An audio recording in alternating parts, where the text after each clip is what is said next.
get over here and have a different backdrop. I've been using the couch, and I figured it's time to sit up in the big boy's chair for a while.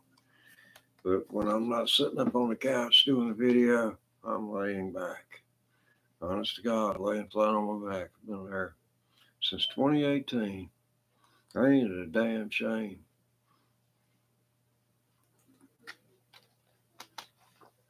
I mean, I managed to bang back to where I could at least do something. And I'm down to this. This is all I can do. And I can do it only half of the way of what I think I ought to be able.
That's one thing about the pentatonic scales.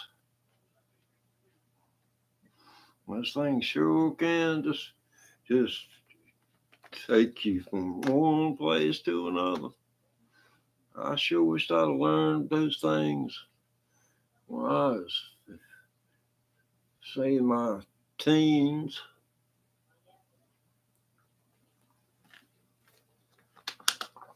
And I know people who learned them. And they were good guitarists. They had personality about them.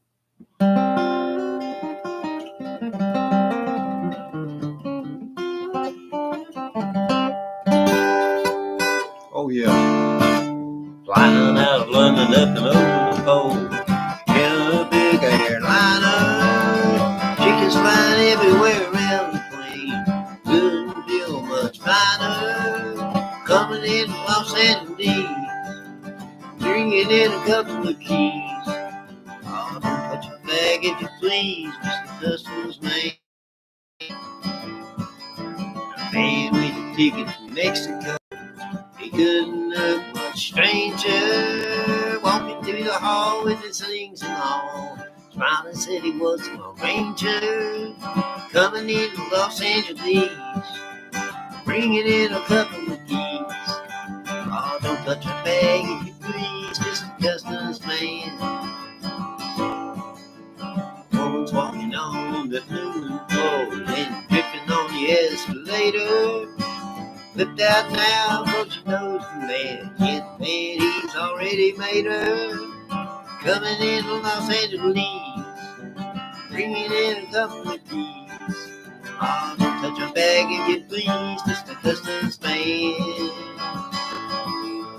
Flying out of London up and over the pole in a big airliner. Chickens flying everywhere around the plane. Couldn't feel much finer. Coming in Los Angeles, bringing in a couple of keys. Oh, don't touch your bag if you please, Mr. Customs man.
Dallas is like the summertime when they can walk around, strolling through the meadow greens, the pleasures of town. Forgive me that old winter time, for it brings back memories. Feel back through in the snows on the ground. And I went up to see her, it was a big round moon. Her mother said she'd just be there, but we returning soon. I found her little footprints, and I traced them through the snow, and I found her in the snows on the ground. I traced little footprints in the snow. I found footprints in the snow. Oh, happy day, and nearly lost her way when I found her in the snows on the ground.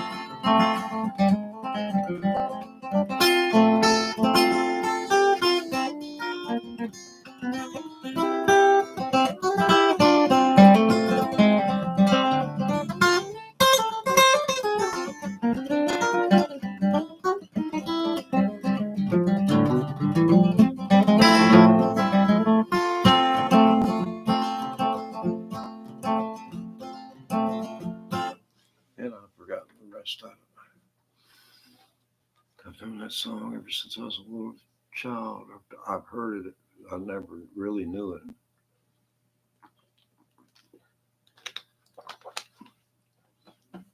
But I did remember bits and pieces of it because it had such meaning. It had such powerful force. Something for me to remember lyrics to songs means every one that I remember and I've uttered means something.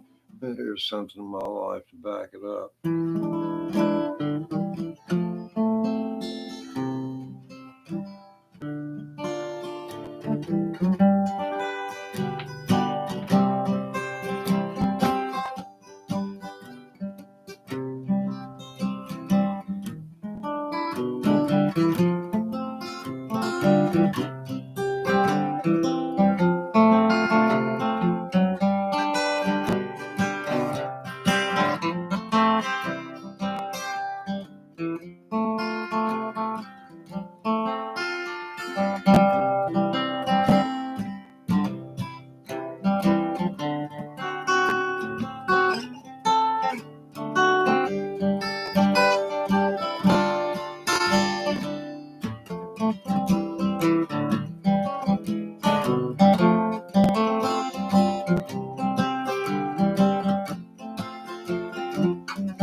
Yeah, a friend of mine wrote that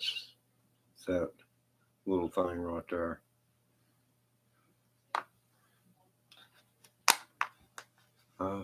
It's been 20 years since I played it with him. I played it on the banjo.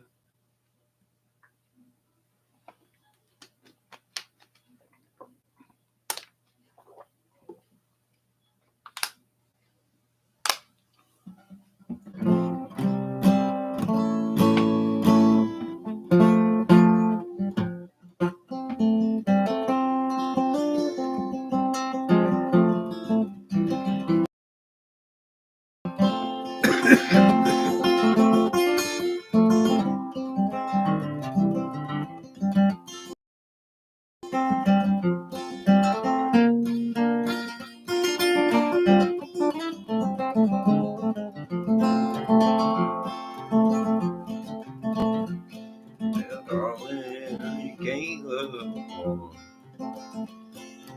Darling, you can't love a woman. Oh, honey, you can't love a woman. Having fun alone. I kind of see your point, honey.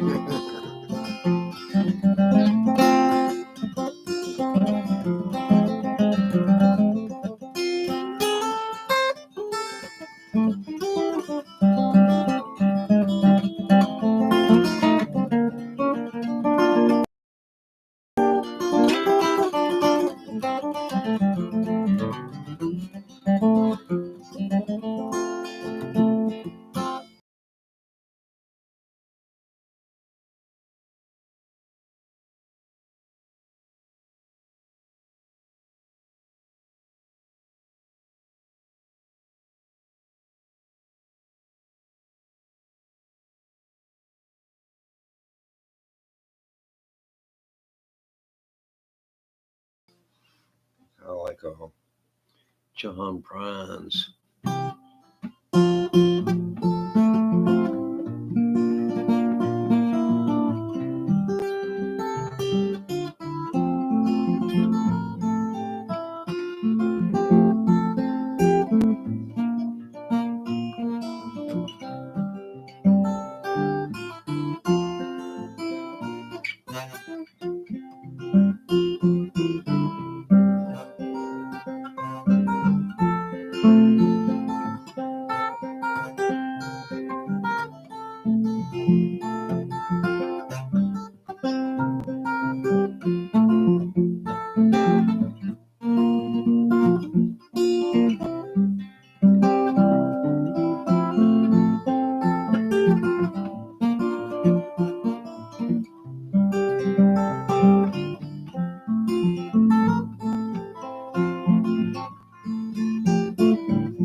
Wow. Yeah, this thing needs about 10 more frets.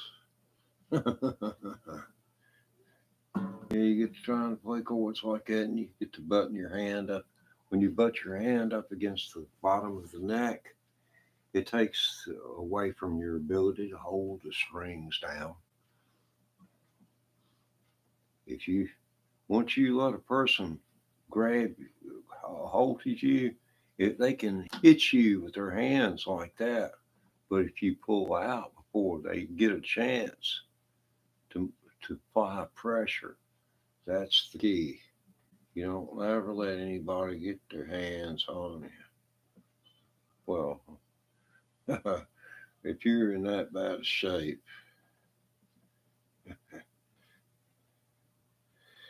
I don't know. I don't know. You know, public, the police have a right to protect themselves. I've been around some pretty rough ones, and you got to give them a reason. They just don't go out here anymore, not like you used to. I've heard the story. I'll tell this story instead of telling about my personal experience. But I was told by a man who's a former state trooper. And see, he told me various stories. And what this was to attest to my opinions about certain things. Something that could be brought out in a civil litigation, in a civil suit, that would impede, influence the jury's opinion in the case. Because I had a great big lawsuit. And had been hired, and I was teaching 5-string banjo, and he was coming every week, and he wasn't learning much, but he was entertaining enough.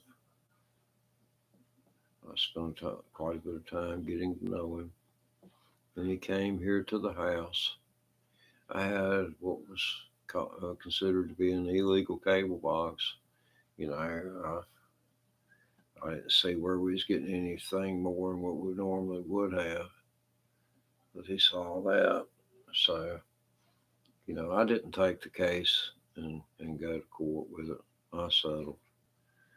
So, but he told me about what they did, and it may not been true. But he said when he's a state trooper, he worked in the coal fields during the coal strikes back in the 50s and 60s. And that's some rough going on. They had what they called had what was called jack rocks. They'd take railroad spikes and heat them puppies up super hot, and they bend them, and then bend it around one, and then bend that one, and then they throw them out, put them out there up under dead animals and stuff, and then dump trucks full of coal, damn, hit them, and if it didn't wreck them, it blocked the road to where the other trucks couldn't get out. They was doing everything they could because they didn't have anybody representing them, and the coal people it took forever and a loss of life for us just to cloud cities up north, like apparently, what was it? One town, and was it in Pennsylvania, where the population, where they had a thermal inversion occurred, and the pollution from 2 days didn't go anywhere, and it just piled up until it affected the population.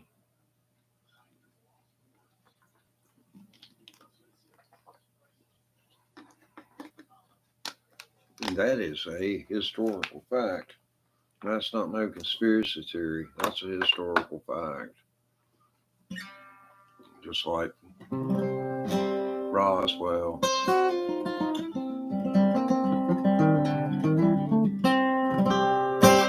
Remember asking Charlie Sawtelle uh, what he thought, how he felt about playing. Uh, how I asked him. I said, "How does it feel playing the same festival as Tony Rice?" He said, "What? You talked about that man carries the guitar and the sack on his back, and then he launched from there. He was for he was. I mean, he could have went out on stage before Tony, and he could have finished this, did it during this set, and had the people either cracking up or wanting to kill him." But yeah, I was following the bluegrass circuit there for a long time. I could sleep in my car.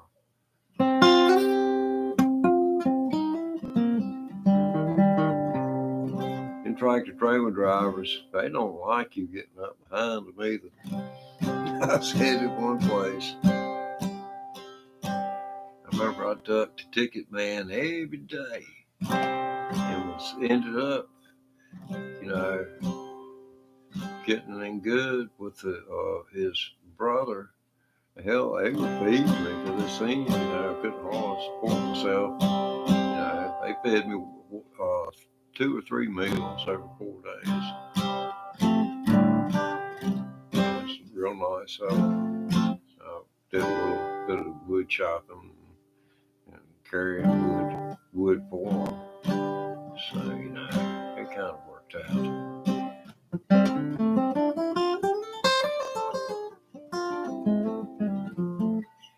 When you go camping, it's kind of like if you're an office kind of person, you're going to do more than what you want to. I became one of those office slicks back in the 1980s at a radio station. That was a turning point in my life. A friend of mine Yeah, very dear friend. He called me on the phone and tried to talk me into taking his job at that radio station. He said, I need to get away from here. I said, man, you're doing a fine job. I said, you need to hang with it. I said, you might have found your call. And he said, hell you say. But anyway, then the owner of the place called me up. And I answered the phone. He said, I'm so and so. I'm the owner of WFIC Radio in Collinsville. I said, how are you doing? He said, I'm doing good. How about you? So so the pleasantries went, and he said, I understand you might be interested in a job. I said, well, I said it's quite possible. He said, well, have you had any experience in sales? I said, well, I've been selling myself all my days. He just laughed. He said, well, you come on over here. And that was the beginning of it. The boy had tried to get me to go to work there, trained me. And then after they were sure, then everybody quit. And I was left there by myself at that radio station. I remember it so vividly, because the FCC, Federal Communications Commission in Washington D.C., that's part of the executive branch Donald Trump runs. He could have the lights turned out at CBS, MSNBC, ABC, and PBS right there with the signing of an executive order or of an order. It wouldn't be an executive order, it'd be his executive signature upon it, or the signature of the executive officer. He he would. He has it in his power to shut them down. Now, they have the right to have an injunction. Now, the lights could be turned out, the airwaves could go dead, and he could do it.